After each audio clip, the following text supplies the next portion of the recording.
ফের এক মৃত্যুর ঘটনায় এসআইআর আতঙ্ক থাবা বসাল উত্তর দিনাজপুর জেলায়। এবার প্রাণ হারালেন চোপড়া বিধানসভার ঘিন্নিগাঁও গ্রাম পঞ্চায়েতের ১৪১ নং বুথে জানকীগঞ্জ গ্রামের বাসিন্দা জাহাঙ্গীর আলম। মাত্র ৩৪ বছর বয়সে এক সদ্য বিবাহিত যুবকের এই অকাল প্রয়াণে শোকের ছায়া নেমে এসেছে এলাকায়। অভিযোগের আঙুল উঠেছে নির্বাচন কমিশনের জটিল প্রক্রিয়ার দিকে। পরিবারের একমাত্র উপার্জনকারী সদস্য ছিলেন জাহাঙ্গীর। বাড়িতে বৃদ্ধ বাবা মা ছাড়াও রয়েছেন স্ত্রী ও ২ সন্তান। স্থানীয় সূত্রে জানা গেছে, পরিবারের ৫ জন সদস্যের নথিপত্র বিবেচনাধীন থাকায় বিগত কয়েক মাস ধরেই চরম মানসিক উদ্বেগের মধ্যে দিন কাটাতেন তিনি। নথির জটিলতা কাটাতে বারবার বিএলওর কাছেও ছুটে গিয়েছেন, কিন্তু শেষ রক্ষা হল না। দুশ্চিন্তার পাহাড় সইতে না পেরে শেষমেশ মৃত্যুর কোলে ঢলে পড়লেন এই যুবক। জাহাঙ্গীর আলমের এই আকস্মিক মৃত্যুতে জানকীগঞ্জ গ্রামের বাসিন্দাদের মধ্যে ব্যাপক শোকের ছায়া ছড়িয়ে পড়েছে।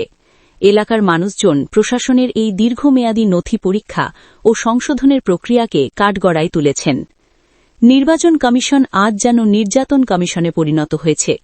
সাধারণ মানুষকে নথির জালে এভাবে হেনস্থা করার ফলেই জাহাঙ্গীরের মতো তরতাজা প্রাণগুলো অকালে ঝরে যাচ্ছে। পুরো পরিবারের দায়িত্ব ছিল জাহাঙ্গীরের কাঁধে। তার মৃত্যুতে একদিকে প্রিয়জনকে হারানোর শোক, অন্যদিকে আগামী দিনে সংসার কিভাবে চলবে সেই চিন্তায় দিশেহারা গোটা পরিবার। এই মৃত্যুর দায় কে নেবে? এই প্রশ্নই এখন ঘুরপাক খাচ্ছে চোপড়ার অলিতে গলিতে। জেলায় এই ধরনের আতঙ্ক যেভাবে সাধারণ মানুষের জীবনের ঝুঁকি বাড়িয়ে তুলছে, তাতে উদ্বিগ্ন প্রশাসন থেকে আমজনতা সকলেই। ওই ভোটের এসআইআর হয়েছে, হাঁটে মারা গেলে এসআইআর টেনশন ছিল না। কি নাম তোমার বেটাকে? জাহাঙ্গীর আলম। বয়স কত হবে? বয়স হবে কত হয়তো মনে করো যে 5 বছর বা আবার না 2 বাচ্চা আছে, 5 বছর কত হবে 40-45 হবে।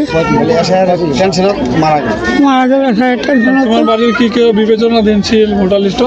ভোটার লিস্ট খুলছে,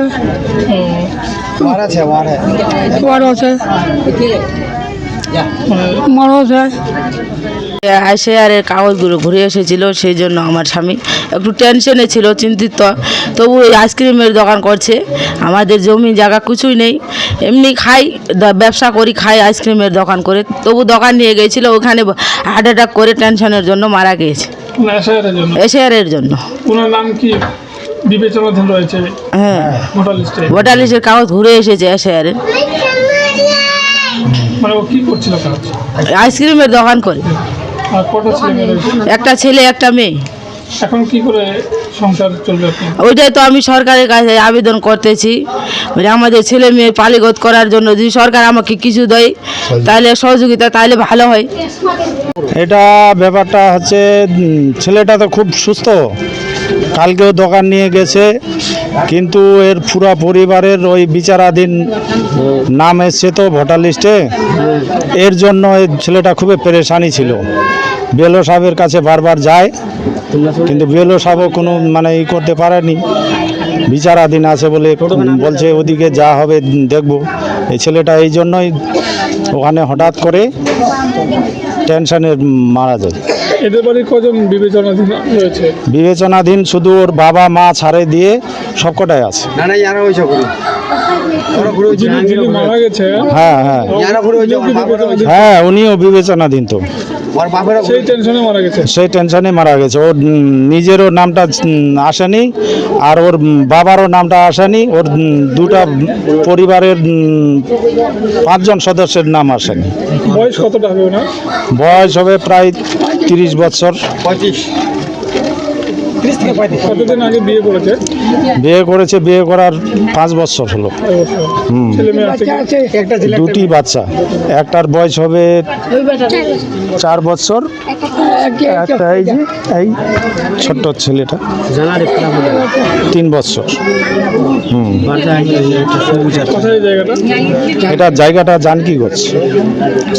এটাই আমি বলতে চাই যে এমএলএ সাহেবের কাছে সুবিচার চাচ্ছি, এবং যেন এটার আমাদের সরকারের সুবিচার করে। বাচ্চা আছে, ছোট ছোট বাচ্চা, মেয়েটা যুবতী মেয়ে, একদম কাঁচা বয়স। মেয়েটার বয়স হবে প্রায় 25 বছর এরকম। আমাদের বক্তব্য যে কি যে আমি দীর্ঘ এই বক্তব্যে যাবো না আর কি। এরা কিন্তু অসহায় মানুষ, এরা কিন্তু আতঙ্কে ছিল। আতঙ্কে থাকার পরে আর কি আমার বলে আর কি, মামা কী করা যায় এসআই বাবা নিয়ে, কোনো চিন্তার কোনো কারণ নাই। আমার যে বেলটা আছে ওটা আপস্ত আমাদের, তুমি আপস্ত থাকলেও ওরা কাগজপাতি মেনটেন করতে হবে। কিন্তু ওরা বলে যে ঠিক আছে হবে হবে হবে। কিন্তু কালকে আমরা যখন যাই আর কি ওই না না এই আইসক্রিম বেচছে আর কি, হ্যাঁ, তখন তো আমার লাগালো একটা গ্রস্ত নেই আর কি। তো বলছে আমার কী খবর তোর আসার ব্যাপার নেই, মুজি আসারটা হবে ওটা একটা লিস্ট নতুন করে আসবে, তারপরে দেখা যাবে। তারপরে না আমাকে ভয় ভয় লাগে আর কি। তারপরে ভয় ভয় লাগে, তুমি ভয়ের কোনো কারণ নেই, এটা ভয় করবো না একদম। কেন আরও তো আছে না 600 মানুষ আমাদের বুধের মানে ভোটার লিস্টের নাম নেয় আর কি। 600 আমাদের, কোন বুথ এটা? এটা 141 বুথ। তার মধ্যে আমি মানে চেষ্টা পাচ্ছি আর কি, অনেকের বোঝানোর আর কি, যে মানুষকে বলছি আমরা গ্রামে গিয়ে আর কি, ভোটার লিস্টের নতুন আবার নাম আসবেই সেকেন্ড লিস্ট আর কি। এখন চপাড়ে এখন তো উল্টা উল্টি করে এখন দেখার সাথ করে নাই। মনে করছেন এই যে যিনি মারা গেছেন, মারা করছে এই কারণে আমরা যে একটা দাবি করি, আমরা সরকারের আসার ব্যাপার নিয়ে আমি সরকারের উপর একটা দাবি করি এখানে, যে একটা ওদের মেয়ে একটা ছেলে, হ্যাঁ, ছেলে মেয়ে যখন আছে তো কিন্তু কোনো অসহায় মানুষ, ওদের এক দুটো জমি নাই কিংবা জায়গা নাই, হ্যাঁ, আমি সরকার এটা আবেদন করব যে ওদের যাতে কোনো আর কি সরকার হিসাবে এটা আমি আবদার করবো যাতে ওদের একটা চাকরি হোক, কোনো একটা যে কোনো একটা আমাদের ব্যবস্থা করে দেয়। ওর মেয়ে আর কি বিয়ে পাশে আছে আর কি, একটা ছেলে একটা মেয়ে। কি নাম? এই বিষয়টা সত্য বলতে ওদের ফ্যামিলি থেকে সবারে আন্ডার এডুকেশন আছে। ওরা 5 ভাই, ওর বাবা শুদ্ধ, সবাই আন্ডার এডুকেশন আছে। ওদের 3 ভাই সব বাইরে থাকে, তো একদিন বাদ আমাদের বাড়িতে আসতো। তো বলছি খবর কি, তাই আমি বললাম যে ওদের সব কিছু ঠিক হয়ে যাবে, টেনশন নেওয়ার কোনো কারণ নেই, অফিসে কাজ চলছে, সবগুলো ঠিক হয়ে যাবে। তাও ওই ছেলেটা খুব টেনশন, মানে হবে কি না এ নিয়ে খুব টেনশন করছিল। তো কালকে শুনলাম রাত্রিবেলা হঠাৎ ও মারা গেছে। এখন কী কারণে মারা গেছে জানি না, কিন্তু ওর এসআইআরের টেনশনে ছিল, এটা বাস্তব। এই হচ্ছে ব্যাপার।